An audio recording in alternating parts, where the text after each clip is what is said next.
Hey, what's happening guys, this is Shukesh once again. Today I have for you 13 good reasons to buy the iPhone 7 over Google Pixel.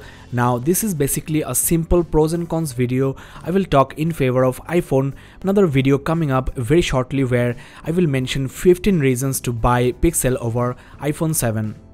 So without any further ado, let's get started. To start with, iPhone 7 is more powerful, more capable than Google Pixel, period. Even with half the RAM in real-time speed test that I have done recently, iPhone 7 basically beats the Pixel black and blue, and the score on Google's new flagship is not even close to iPhone 7's. In fact, on Geekbench 4, the single core score of iPhone 7 is more than double what you have got on Pixel, and multi-core score is also much higher. So if you want the most powerful smartphone in the world, you should go for the iPhone 7 or 7 Plus. On my Pixel versus iPhone 7 speed test, I've shown you that most of the applications open quicker on iPhone, especially in loading games. iPhone 7 basically slaughtered the Google Pixel. Let me show you how bad it is on this Android smartphone. There you go, the game is ready on this Apple smartphone and it's stuck at 61% on the Google device. Once again, Nova 3 loaded on the iPhone in few seconds, whereas Google Pixel is still struggling. There you go. As expected, iPhone 7 loaded Subway Surfers much quicker. I should not blame Google Pixel that much. There isn't a single Android smartphone that can beat iPhones in loading games. We really hope Google will achieve such performance one day with their Pixel series smartphones. The next point is iPhone 7 definitely feels more stylish, more premium in hand. I mean, if you are paying such hefty price for a smartphone, it should look costly.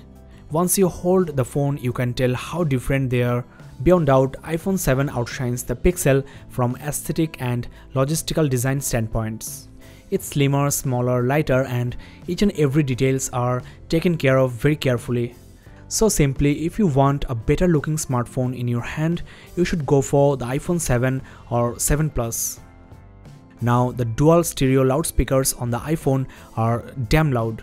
You have got a single speaker on Pixel, which is also quite nice, but not as good as iPhone's. Most importantly, iPhone 7 is IP67 certified, water and dust resistant. That is, you can submerge this phone up to 1 meter of fresh water for 30 minutes. So that's really nice. You can use this phone in rain, take underwater videos or selfies. On the other hand, Google Pixel is just splash and dust resistant. Now the rear camera of iPhone 7 sports OIS, which offers better low light performance compared to EIS you have got on the Pixel. There is also quad LED flash, and the lens has f1.8 maximum aperture compared to f2.0 on the Pixel. So again, that really helps in low light situations, but I know you have a bigger sensor on the Pixel. I will mention that on my upcoming video where I will talk about the reasons to buy Pixel over iPhone 7. One thing I have to admit, on the bigger 7 Plus you have got dual cameras offering real 2x optical zoom, so that's another big reason to buy iPhone 7 Plus over Google Pixel XL. To know more about the camera quality, check the description below for a comparison in between iPhone 7 and Google Pixel's camera. You have got live photos mode on iPhone 7, which is really cool. You can use 3D touch to check a video taken along with the images, and there are so many other applications of this feature. So this is my next point. As you know, you can just press and hold on app icons to access to different shortcuts inside the application which you frequently need, and you don't have to leave your finger from the screen. On the other hand, on Pixel, you get a very similar feature which is definitely inspired by iPhones, but you cannot just swipe to the option like 3D touch. So good try, but it's not even close to what we have got on iPhone. I don't know how much you use this feature, but I always read my messages just like so. It's really time saving. As you know, there is a 256GB variant of iPhone 7 and 7 Plus, whereas the maximum storage option for Pixel is 128GB. So if you are going on a trip, if you want to capture some really high quality 4K videos, you might want this amount of storage, and you don't have to take backups now and then to free up storage. The Pixel and Pixel XL are guaranteed Android version upgrades for at least 2 years, whereas Apple generally supports up to 5 years old hardware, as we saw for iPhone 4S. So if you get the iPhone 7, you will get software updates till 2021. Now I do like the profile key on iPhone 7. It's so handy. When I'm going to sleep or in a meeting, I can just toggle this key without unlocking the smartphone and looking for the option. If you are in your class, you can just do this by slipping your hand into your pocket. Now I feel that the best location for the fingerprint sensor is at the front below the display. You can turn on the screen when the phone is resting on the table, whereas on the Pixel you have to pick it up, find the sensor and unlock. This is a really big deal for me. I always keep my phone just like so on my office desk.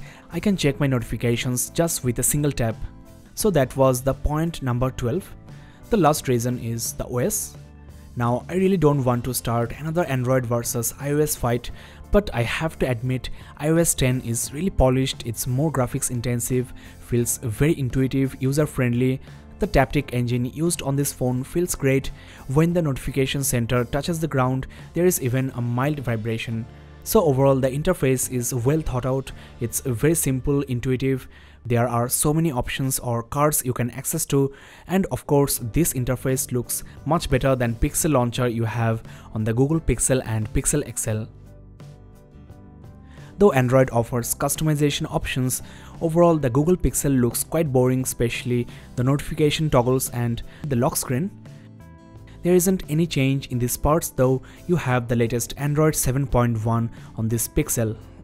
As I mentioned before, the UI of iOS 10.1 feels more snappy. I do suggest you to check the description below for the speed test in between iPhone 7 and Google Pixel. Well friends, we are at the end of this review, and I know this type of reasons not to buy videos usually attracts lots of negative comments or dislikes, but as I mentioned at the start of this video, this is basically a pros and cons review. My next upload will be on 15 reasons to buy Google Pixel or Pixel XL over iPhone 7 or 7 Plus. I will drop the link in the description below so you can check that out. That's all in this review. Thanks a lot for watching. Don't forget to subscribe to this channel. This is Shukesh signing off. Have a nice day.